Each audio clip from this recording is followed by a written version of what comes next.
Now today we start chapter number 4 from Yoga Education, and the name of that lesson is Asan. Now Maharshi Patanjali had said steadiness and ease is Asan. महर्षि पतंजलि ने कहा है स्थिरम सुखम आसनम, स्थिर बैठना जो है वो सुख के समान है. So that is asana is that where one feel steady and at ease. तो आसन वो है जिसमें लोग स्थिर और सुख महसूस करें.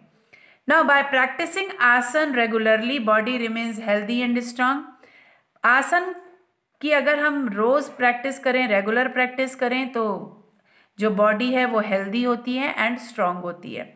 Now some asanas and tips to do them are given below for the students for performing आसन.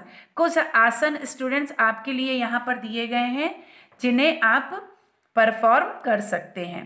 Now the first one is Padmasana. Now in this pose the body position looks like a padam, like lotus. कि इस pose में body जो है वो lotus के जैसी लगती है. It is called Padmasana. इसीलिए इसे क्या कहा जाता है? Padmasana. It is a pose for meditation और ये ध्यान मुद्रा कहलाती है. तो इसकी एक्सरसाइज पोजीशन आप यहाँ पर एक्सरसाइज की पूरा दिया हुआ है कि आपको किस तरह से करनी है. Sit with legs straight in front of the body. सबसे पहले अपनी बॉडी में लेग्स को सामने रखेंगे and hands by the side, हाथों को बाजू में, पाम्स ऑन ग्राउंड, हथेलियाँ ग्राउंड में, fingers should be put together in front और उंगलियां सामने रहेंगी.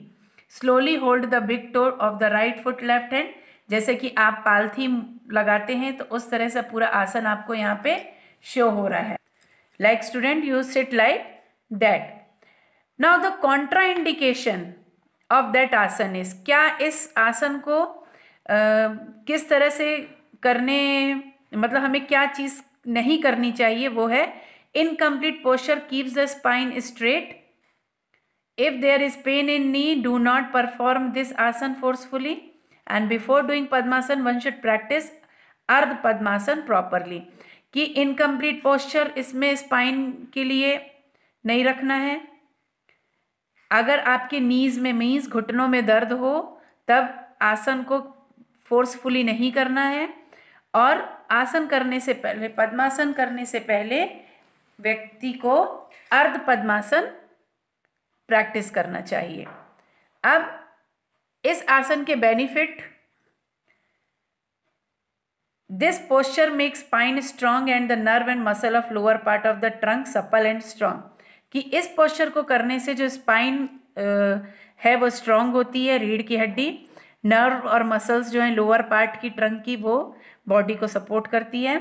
दूसरा जो इम्पॉर्टेंट बेनिफिट है वो है concentration power develops if one gauge is on the tip of the nose और बिटवीन द आईब्रोज. ये आसन करते समय अगर कोई व्यक्ति अपनी आँखों से नाक को देखे या किसी चीज़ अपनी आईब्रोज पर अपने ध्यान को केंद्रित करे तो इससे उस व्यक्ति का कंसंट्रेशन पावर बढ़ता है. So this one is very important for concentration. Now the second one is Uttana Padasana. In this asana the legs are raised and hence it is called Uttana Padasana.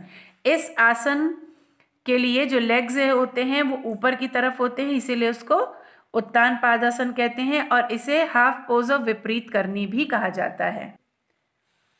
Here you see the posture of that asana student. So here it mentions that how you do it.